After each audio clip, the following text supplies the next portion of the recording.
Usap-usapan ngayon online ang tila hard launch ng tambalang Daniel Padilla at Kayla Estrada matapos kumalat ang sweet at relaxed na mga larawan nila na magkasama sa iba't ibang pagkakataon.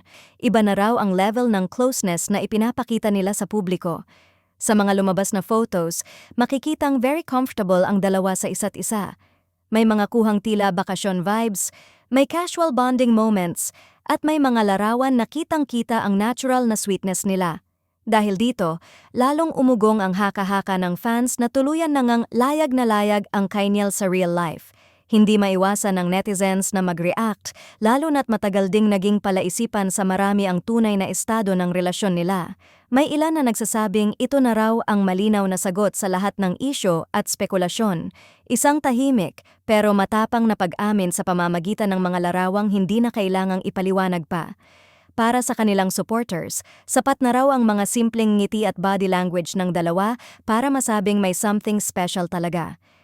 Ngunit sa kabila nito, hindi pa rin mapigilan ang kilig ng mga tagahanga na matagal nang naghihintay ng malinaw na hard launch. Patuloy ang pag-trending ng kanilang pangalan sa social media. Ang bawat galaw, bawat larawan at bawat detalye ay sinusuri ng fans.